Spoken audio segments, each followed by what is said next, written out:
By now, you've probably heard my Magic Wand story. It's a brand that's been part of my personal journey for more than 20 years.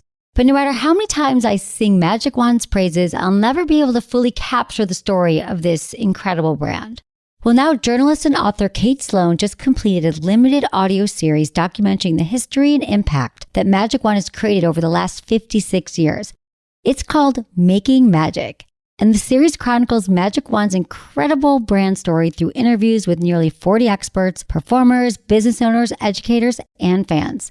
So I got a sneak preview of the series, and what I loved is that Kate weaves together snippets from all their interviews into this amazing story arc. She covers Magic Wand's journey from appliance store massager to its legendary influence on culture and sexual independence, and it's all just fascinating.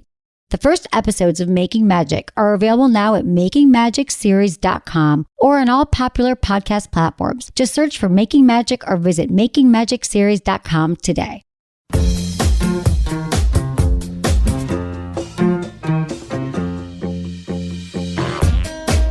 So maybe you get on top and you just start to move around slowly and just sort of take control. Maybe take his hand and gently put it on your breasts or put it where you want it. Being really kind about it, but just think, hey, this would feel good. Take their hand and go do this, do that. Like, hopefully it'll be cool. They'll be like, oh God, thank God, I want to know. Look into his eyes. They're the eyes of a man obsessed by sex. Eyes that mock our sacred institutions. Bedroom eyes, they call them in a bygone day. You're listening to Sex with Emily. I'm Dr. Emily, and I'm here to help you prioritize your pleasure and liberate the conversation around sex. All right, I am setting you up with a year of pleasure in this episode. Okay, maybe you made a New Year's resolution, maybe not. What I've realized about resolutions is that they kind of set us up for failure. They're often unattainable, and then we end up feeling worse. So I figured with January out of the way, let's check in on your New Year's intentions that maybe you forgot about. Are you on track? Are you staying committed?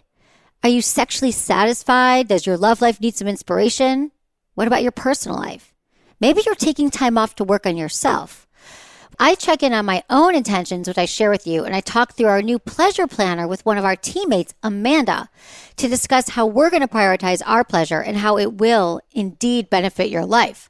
I also answer questions about STIs and condoms, how to ask for what you want in the bedroom, and how to heal a relationship if your partner cheated. So to follow up on that, we have a new website. It just launched, and we have a brand new section that's free downloads. We've got guides. So for example, this pleasure planner is a free download. We also have our brand new yes, no, maybe list. We have an edging 101. We have the 3 T's of communication.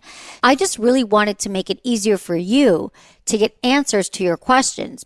I hope you like the new site. So that's my Valentine's Day gift to you.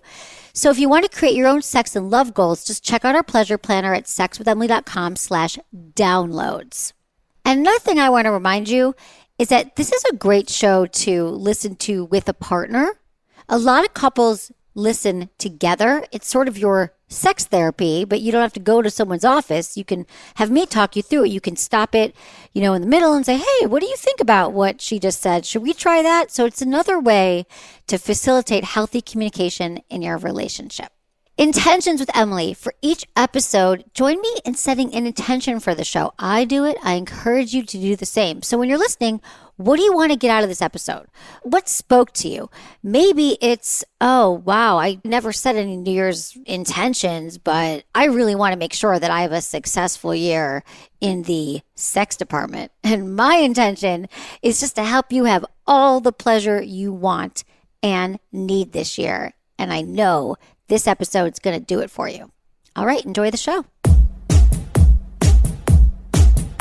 So let's talk a little bit about pleasure. I always say I'm here to prioritize your pleasure and help us have more pleasure. But do you ever think, what is your relationship to pleasure? And there's a lot of different theories around why it's so hard for us to experience pleasure. And one of them is there's a fear of loss. We subconsciously or not, we deny ourselves pleasure because we think, if I go out there and I try to get pleasure, I won't get pleasure.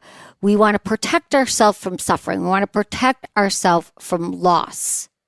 And so I thought that was kind of interesting because, we always say if you study any sort of Eastern philosophy, it's all about non-attachment and not being attached to things.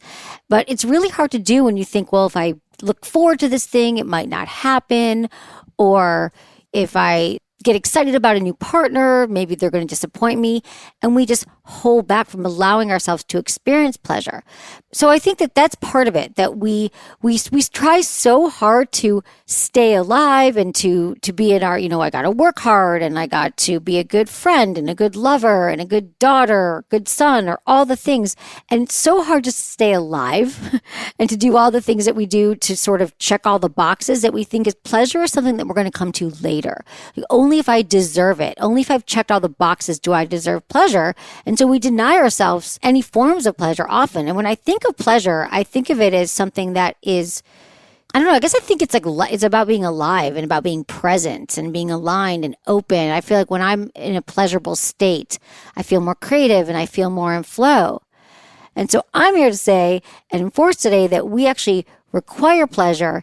Pleasure is our birthright, everyone. And I just want us all to have a more pleasurable year, especially after, the last year a lot of us have had. We haven't really been able to feel that we even deserve it. There's a lot of suffering in the world, but there's so many benefits to actually infusing your life with bouts of pleasure. So those are some of the reasons. I think it's just interesting to think about your relationship to pleasure, because today we have a new pleasure planner that we have on our website, and it's something that you can download. I'm going to walk through it with Amanda, who's here with me.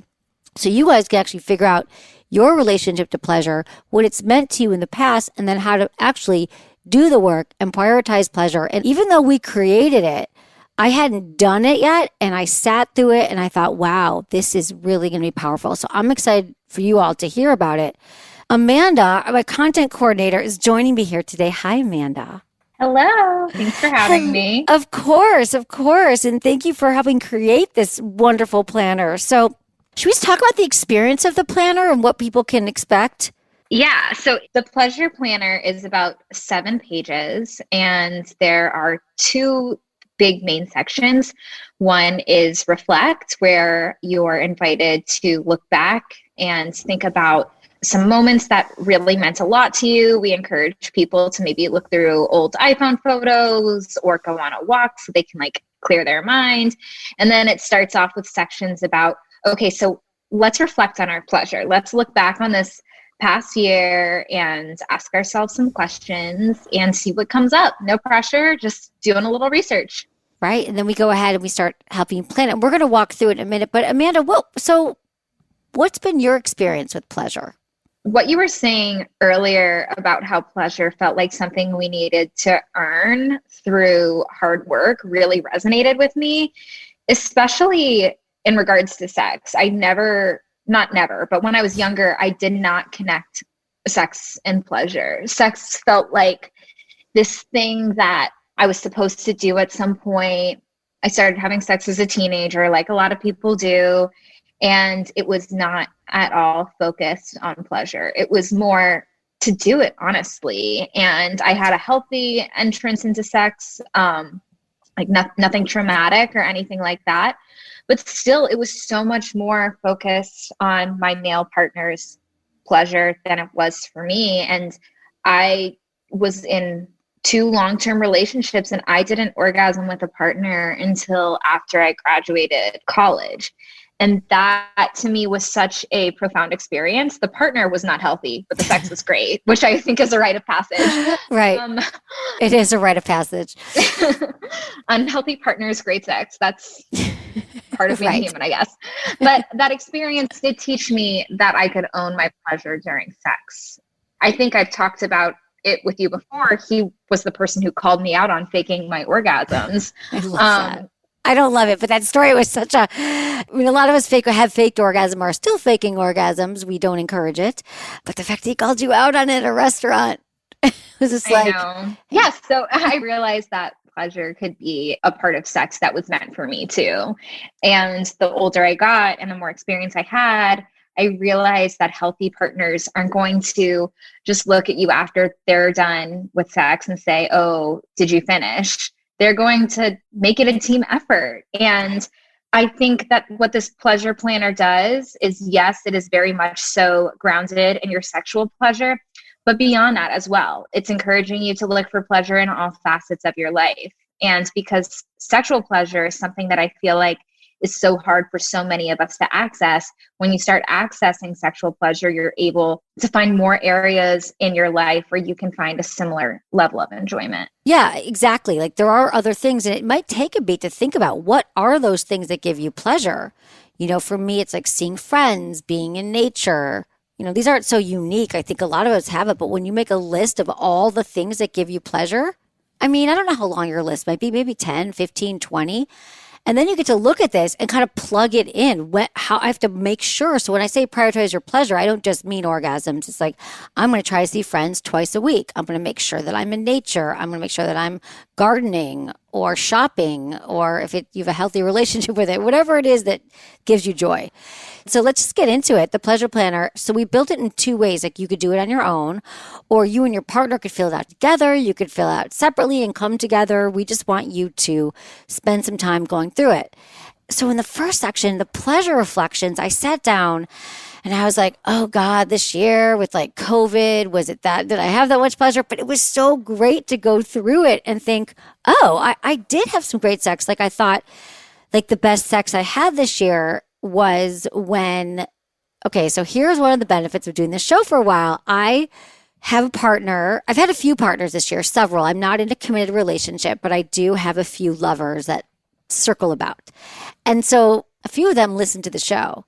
I used to discourage that, or I used to think, oh, if they listen, they're going to have judgment. But I think I'm in a much different place now. And I just am like, please listen. I talk about what's good, what I like all the time.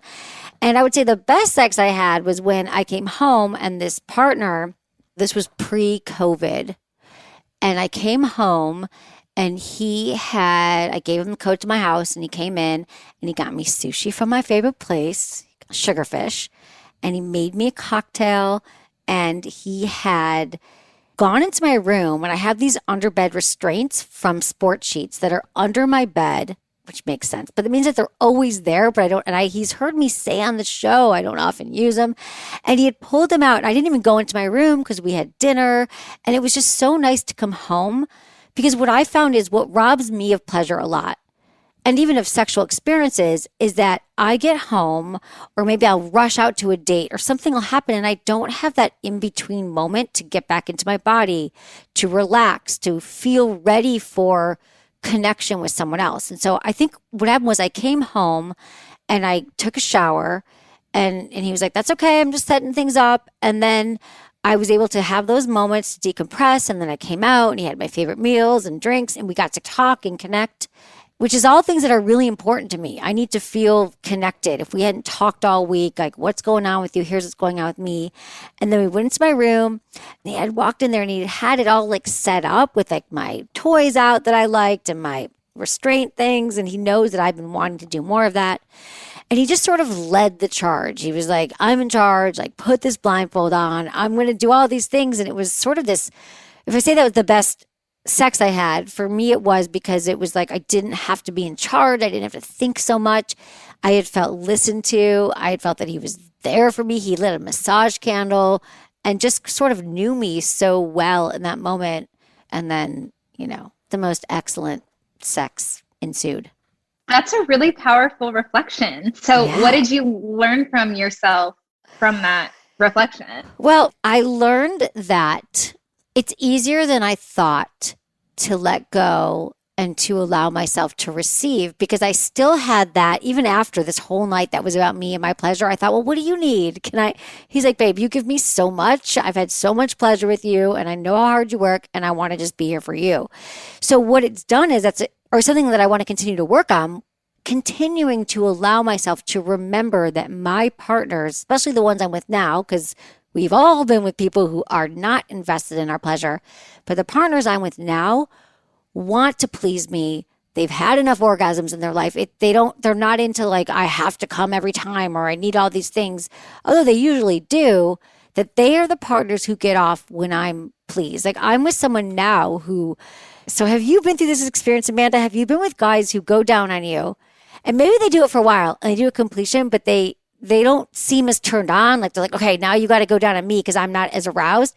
But for me, this really works that this partner has like an erection. He's like ready to go. Like it is such a turn on for him to go down on me. And he's like, I just want to have sex with you right now because he's just so turned on by my orgasm, which is, I believe that's the ideal partner for me, but that doesn't always happen. Not to say it's bad if your partner doesn't have erection or, you know, he needs something else. I'm saying for me, it was such a delight. So I think what I learned is that reinforce myself that I can find partners who are invested in my pleasure. And it's just as much of a turn on for them as it is for me. Oh, that's beautiful. And when you said, have you ever experienced this? One of the sections is I felt the most pleasure when ... And this might be crass, but I literally wrote writing my boyfriend's face. Right. Not at all. Right away, sister. Yeah. I was like, because he was just like, hop on. And a similar thing, having somebody be so enthusiastic about giving to you, I think is really powerful, especially when you work so hard and your focus is so proactive. You're so in control. I mean, you own a business, so you're controlling a lot. That to relinquish that control can be a really powerful, pleasurable moment. And I think that's a great thing to realize. Yeah, exactly. And that's why I want to go back to the restraints. I feel like sometimes I gloss over these things and assume that you all know them, but that's the ultimate power. They're these Velcro straps. There's 4 restraints, 2 at the top of the bed and 2 at the bottom of the bed. So they go around my hands and they go around my feet. And then it's sort of like I couldn't move. And it's such an easy way to do a little bit of light bondage because there's like Velcro on it and it's easy to use. So I just wanted to go back because I know there might be questions that come in on that. So Amanda, when did you feel most connected to yourself the last year? Right around the time that the stay-at-home orders in California went into place. And this was before I was working with you, Emily. And my previous job I was furloughed from it indefinitely. And I had a few writing clients and freelance social clients who were kind of in this purgatory place and they weren't sure what to do. So I was pretty scared. I wasn't sure what was going to happen. It was weird to be home all the time. And I started doing breath work. And if people here who are listening to this have not tried breath work, it is like taking out the trash for your brain. It is an amazing experience. And I started doing that and just had these really deep moments where I had flashbacks to various times in my life, because it does open up something for you. It's like a very deep form of meditation. And previous to doing the breath work, I'd been really hard on myself, like thinking crazy thoughts, like, oh, I should have seen a pandemic coming. I should have had different clientele. I should be working with clients who aren't just in the event space because events were on pause. And when I was doing the breath work, I thought back to these moments of my life where I had made these decisions that felt very authentic to me and very in line with me. And it helped me realize that I was on a really good path and being really authentic to myself. And that was wow, incredibly, I love breath work. Do you still, I mean, breath work to me is something that we store so much so many emotions in our body that when you do the deep breath work, it's so powerful and it releases things and you feel just so centered and so grounded. I think it's something that you're reminding me now too. Like I would like to go back to it and do more of it. Are you still doing it now, Amanda? Not as much as I should be. Should. Yeah. The thing is that's why I love this pleasure planner, is because I looked back and thought, I loved doing breath work. I'm going to make time for it now. Right. And now we can do it online. Did you do it online with someone or you just did it on your own?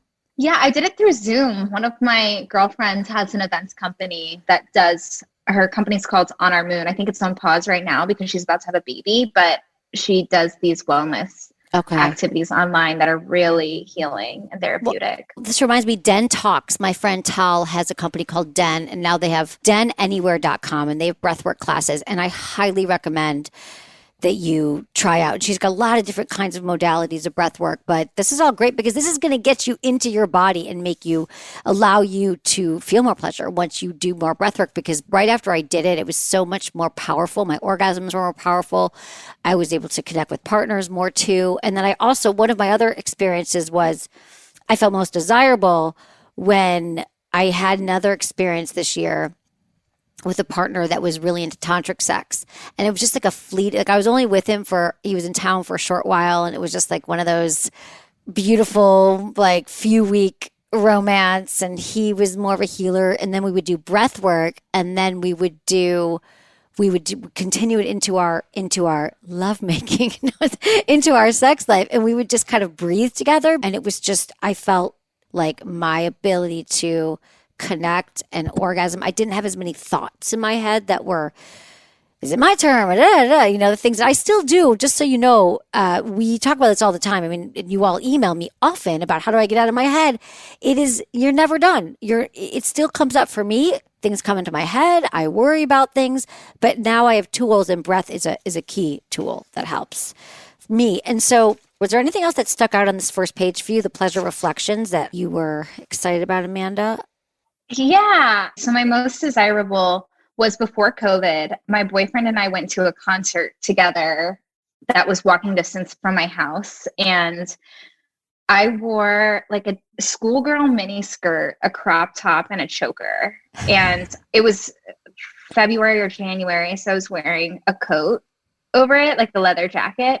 But when I took it off at the concert, he was so in awe.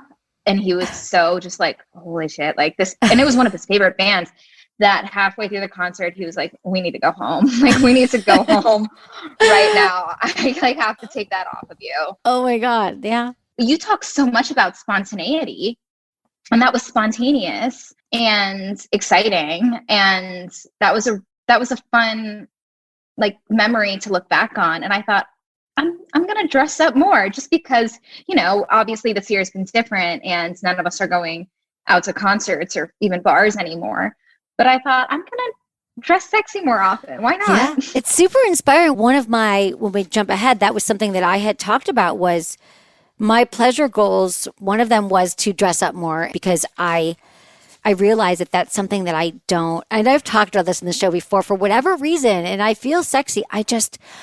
I don't prioritize it, but I have all this cute lingerie and cute things that I feel good in, that I feel sexy in, and I often just don't do it, or I don't make enough time to actually prepare for sex and for me that are just feeling sexy. And so one of mine was to work on in the new year, like doing more dress up and more playing. So then we also throw in here kind of partial yes, no, maybe list, which we often talk about on the show, which is it just gives you a bunch of things to think about. Are these things interesting to me? And we just listed like edging and oral and anal play, making out, costumes, and watching porn. And you can just kind of circle some of these and try some things new. So if you just need some ideas, we have them in here for you. And then we get into predictions of what you're going to commit to in the future. Like this year I will try more dressing up. Was my first one. And then I said more partner played anal on my partner, because that's something new that I've been with more of my penis having partners that are into it. And I don't know. I think in the past, I just hadn't really prioritized it. I hadn't had many partners who were down and curious. So more pleasure for them too, which would give me pleasure. But dressing was the first one. I know. It's going to be a big year. I love the combination of that. Right? Yeah. One for me, one for you. Yeah. Mm-hmm. So what about here on this predictions?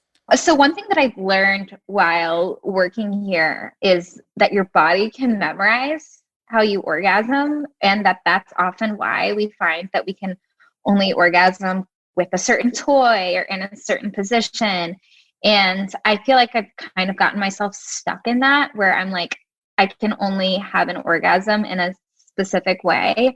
So that's one thing I want to learn this year. I want to learn how to have orgasms in different positions, both with myself and with my partner. So okay. I think that'll be something fun to explore. That is a great thing to explore. You just brought up something really great. So it's like people ask us all the time, how come I can only orgasm with my vibrator or this certain way? So everything's possible. Everything is a practice. So I love that you can orgasm in one way, everyone, but I'm here to tell you can orgasm in a lot of ways. Yeah, I'm super excited to try that. Oh, good, Amanda. See, now we get to check in a year from now and see how it's going. Mm-hmm. So, I actually want to ask you though, Amanda, let me ask you this. How are you going to go about learning to have different kinds of orgasm? Do you have a plan yet or things you want to start trying? Yeah. So earlier when I was doing the reflect section, I wrote down that I learned that it is sexy to communicate your needs. I think that is something that I've always been really shy about, thinking it's unsexy to tell my partner, oh, spend more time doing this or move your hand that way. But I've gotten so much better at that with my partner and having conversations with you and being so much more open about my sex life. So I think what I'm going to do is just be very vocal about my needs. And if we're trying things in a different position than normal, I'm just going to tell him, we're going to do some experimenting. We're going to do some playing around here. Let's try this. Let's try using this toy and making it kind of like an experiment just to see if and enroll make it him. happen. Yeah, I love that idea. Like enroll him in your pleasure. You could even do this with him, this pleasure planner, but also, saying this is because I think that, like, again, I'm going to say it again. I probably already said it this episode that your partner wants to please you. And so enrolling them rather than looking at it as like, oh, it's going to be a demand on them and they're going to resent me for it, but saying, hey, let's try some new things this year. This is for me. This would help me. This would help you. And that's when you really have that whole beautiful cycle of giving and receiving where the lines are blurred and you give, receive, and then it just becomes a beautiful exchange. I love that. Then the last page of it is we talk about planning your pleasure and then what your intentions are. We ask you your intentions and then we get into your goals for the year, how what you want the year to feel like.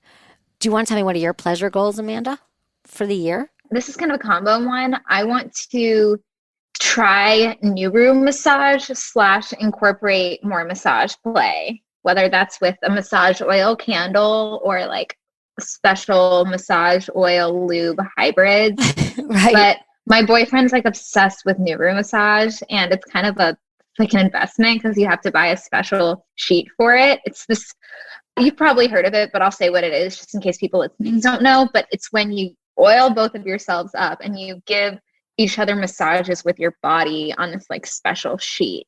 Yes. And it looks so fun. So, I know the founder. It's so funny you said this. I met the founders of it at a conference once here and they were awesome. And did you get some already? No, but I did get the massage candle that you talk about. Oh, the Kiki one? Or oh, good. The Kiki Montparnasse. Isn't it great? Have you used it yet? No, I ordered it. That was part of me trying to stick to my pleasure goals. That's like step one, get the candle. You always talk about it, Amanda, just buy the candle. It's amazing, you guys. Essentially, it's a candle and don't try this at home with a regular wax candle, but it's not made of wax. It's made of massage oil. So when you light it for a few minutes, blow it out, and then you pour it on your partner.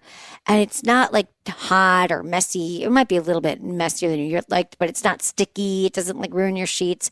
But you pour it on them and it's like this warm, luxurious oil. And then you can massage them and then you can get on top of them. It's sort of Nuru-like in that you both get really slippery, slidey, and it's a fun experience. So one of my pleasure goals is more breath work and tantra, actually. So now I'm inspired. I hope you guys are inspired too. You guys should totally check out our pleasure planner. Let me know what you think of it. And then you have to actually sign it and commit. And you commit to yourself, and we don't want to break agreements to ourselves, right? So I'm wishing you guys so much pleasure this year. Thank you so much, Amanda, for joining me to walk this through. But remember, try it with yourself, try it with a partner, and let's just make this the sexiest year yet. When we come back, I'm talking to Jessica, who's wondering if it's okay to have sex with her new partner without a condom.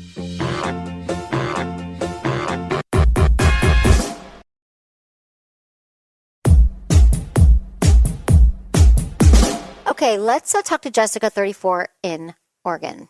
Hi, Jessica. What's going on? Thanks for calling. Hi, Emily. Hi, thanks. I was just wanting your opinion. I'm seeing someone, and it's fairly new. It's only been about a month or a little over a month. And just wanted your opinion on having sex without a condom and when it's typical that people that are dating and having sex generally stop using them. It's a great question, Jessica. I love that you're thinking this way because in a perfect world, we would all get tested every few months and then you would compare results. And if you've decided to be exclusive with your partner and you both find out that you are negative, then you would be safe to not be using condoms.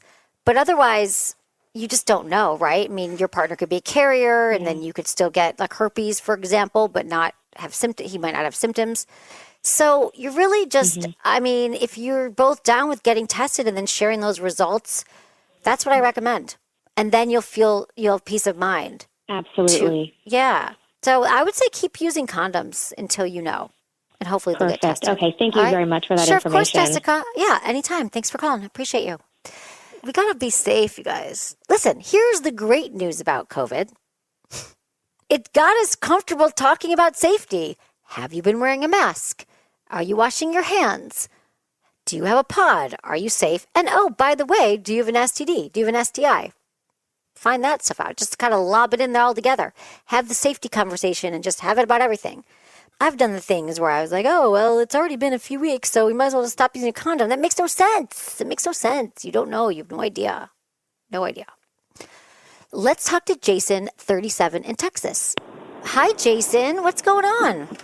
So about 4 years ago, my wife had gone back to her home state to visit some family members up there. Came back home.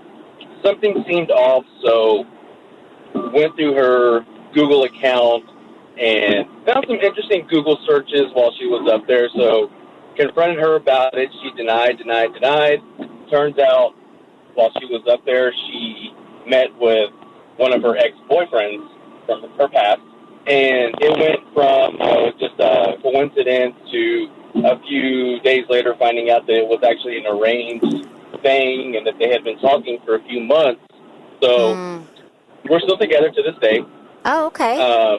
But here lately, I think a lot of that is starting to kind of just turn that ugly little demon inside of me now with the jealousy still and questioning everything. We haven't gone to see a therapist yet, which is my fault. I just kind of looked at her and said, no, you go figure it out yourself because I did nothing wrong style thing.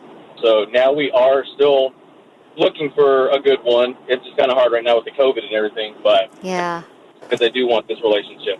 Oh, good, Jason. I'm so glad because you're absolutely right. People, it happened 4 years ago, but now you said you're a little bit more jealous, you're a little bit more suspicious, and that's going to infiltrate all other parts of your relationship. And you can find someone in COVID and see them on Zoom, on therapist on Zoom. Definitely, and that's the route we do plan on going. And, just my my nature and being a man is just like, oh, no, I can handle it, I'm okay, and I can't do that. No, you can't. I should have. Yeah, Jason, I love that. I'm so more humble about it. Right. Okay, good, because it's going to just strengthen your relationship. It's just going to make it stronger, to see what comes up, and then maybe you'll get some practices in place so you don't have those feelings anymore. But that's very healthy, Jason. I'm glad that you noticed that and that you're going to get some help for it. It'll only make you stronger and make you be suffering less than you are now. Of course.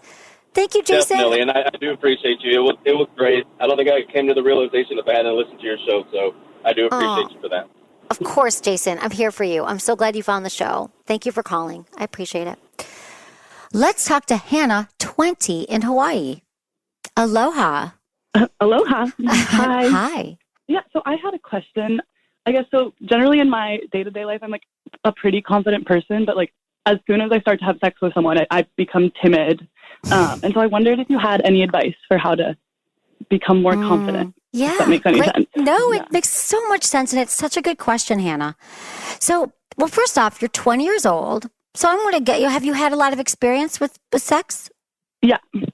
Okay. For my age, I'd say. Yeah. Okay, for your age. Okay, but meaning, have you just had a lot of experiences, like one-off experiences, or have you been in like over a longer-term relationship? Some of both. Okay.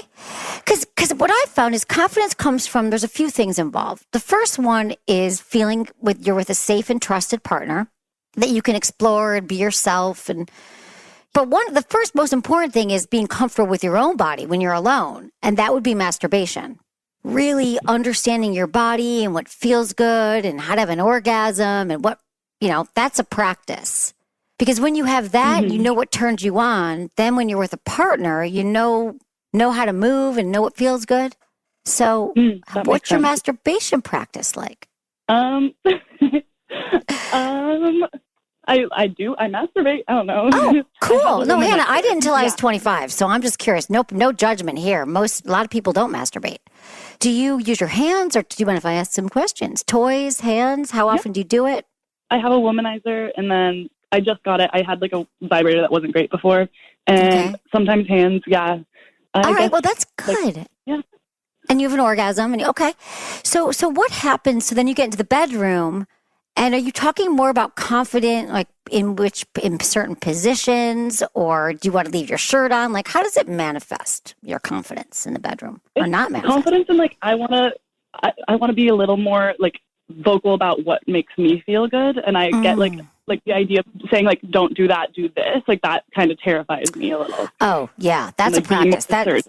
Yeah, okay. So, well, just know this, that your partners want to please you. They're not mind readers. And I used to think that men knew. I just kind of thought that men were born to know what women want or what I wanted, and I didn't have to talk about it. But it turns out that is not the case. And so learning to talk about sex is also something that we just have to practice. And so I think like the best thing to do is talk about it outside the bedroom when do you have a boyfriend now? No. Okay. Or just when you're with somebody, then if it's like a one night stand or whatever, I think that you can just say, you know, it would be so hot right now if you went down on me or you kissed my neck, or you know what, take your fingers out because I liked what you were doing with your mouth. And you just say it in like is that what you mean? Like in the moment? Yeah. You could just say, I want to get on top. Or can we go back to kissing? That felt really good when we were making out. Can we, like, what kind of things do you want that you aren't getting? It's more that like, if I'm having sex, sometimes I'm like, I'm just a body. Like the boy doesn't need me here. So I want to feel like I'm valued, if that makes sense. Yeah. Yeah, it does make sense. So you feel like you have sex.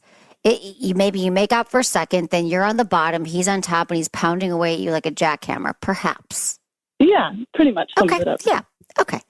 So Hannah, this happens because they don't know what they're doing either, and they want to go really fast and pound away because that's what they do with their hand and that's what they see in porn. But I'm on a mission to help people understand that, especially men who don't really know or they learn in porn. And since women aren't comfortable, a lot of women don't know how to speak up about it, this is also teaching them, because you're both, you're young, you're 20. So you don't, even if you told me you've had a lot of partners, it still doesn't mean you have enough experience on the planet of sleeping with different partners. And so I love that you're asking this, Hannah, because practicing now will set you up for a lifetime of great communication. And so if it's someone that you're hanging out with more, though, I have 3 T's of communication, which are timing and tone and turf. And usually I say, like, you don't want to talk about it in the bedroom. Like if you want to have a conversation, it's outside the bedroom, because in the bedroom, maybe you're turned on or he's turned on and he's got an erection and he's like, she's going to talk to me now and I want to have sex. And so it just can get confusing. So, and then also your tone should be light and curious. Hey, let's talk about sex. So what are you into? Let me tell you some things that I'm into. I really like when we go slow. When we make out and you take my clothes off slowly, that is so hot. I love when a guy kisses my neck. And your tone is curious. And tell me what you're into. And then the timing is when you are just chilling with someone. Maybe you're walking or you're having dinner or you're just hanging out and not in the bedroom. Those are my tips. If you're if there's someone that you actually want to sleep with more than once and you're hanging out with, you could say, what's your fantasy? What turns you on? And then you start to like talk about it. So that's one thing, but it sounds like you're talking in the moment. You want a guy to like slow it down, be kissing your breasts and like making sure that you're pleased. But guys, a lot of men, and I want to say it's guys your age in their 20s, but I'm telling you, I'm guys in their 40s and they don't know this. I believe that men don't really know how to please women unless they actually have a partner who tells them, or they do some research and they listen to my show. So you haven't probably been with a guy who understands that yet. And so what do you think it looks like that you want? You said you want to be more active. I mean, I think that a way of doing that is finding positions that feel good to you. So maybe you get on top and you just start to move around slowly and you just sort of start to feel, breathe into your body, breathe into your pelvic floor and just sort of take control. I mean, that's what or maybe take his hand and gently put it on your breasts or put it where you want it. And I'm telling you, the guys that will say to you, oh, what are you doing? No, that's not your people. Guys who are like, oh yeah, great, I'm getting some instructions. This is what I want. I mean, guys, I think they want to know, but then their egos can be, and this goes for all genders. A lot of times when we give advice during sex, people feel like, oh God, I'm doing something wrong. And, so I think that being really kind about it, but just think, hey, this would feel good. Take their hand and go, do this, do that. Like, hopefully it'll be cool. They'll be like, oh God, thank God, I want to know. But then once you practice this, even if it's once, Hannah, let me tell you something. There's no arriving at a point where you are just confident in bed all the time. It is a lifelong thing. But the more you do it, like the next time you're with someone, if you're like, okay, I'm going to show him what I want once during this sex session. That's how it happens. And then the more you do it, the more you're going to gain confidence because you're like, that felt really great. Felt really good to empower myself and help him. So it's that kind of thing. It's really just a practice. And a lot of it has to do with slowing down and not allowing the guys to set the pace. And even saying, let's slow down a minute. I do that all the time. I'm like, slow down. Or I say it nice. They say, oh, let's just slow down. Like a guy, even though I love oral sex, don't get me wrong. When sometimes a guy goes down on me, it's too quick. And I was like, no, let's go back to making out. Let's slow this down. I mean, are you having orgasms and pleasure with them? Not usually. So that's also what I'm looking for. No, I'm hearing you, and so, but again, I want to say, give these guys that you sound like a really nice woman, that I'm going to get that the guys you're choosing probably want to, but they don't know how. Now, are you having orgasms on your own when you're masturbating? Yeah. Okay, cool. You could even say, let me show you this new toy I want. You could do mutual masturbation where you're getting off and they're getting off and they could see what you like doing to yourself and then you watch what they're doing. So it's a confidence. I mean, the confidence will also come in actually doing what I'm saying. But then once you see how well it goes with the partners that you want to be with that are cool, that's how you learn. I've learned most of my sex stuff from being in relationships with partners. I learn what I like and what I don't like. So is that helpful? Yeah, that was really, really helpful. Thank you. Oh, good. Of course, Hannah. Thanks for calling. I appreciate you. Keep me posted. I'm here every night. Okay. So, yeah. Bye, Hannah. Have a great weekend. Be right back with rapid fire questions where I answer a bunch of your questions in a limited amount of time. But first, a quick word from our sponsors.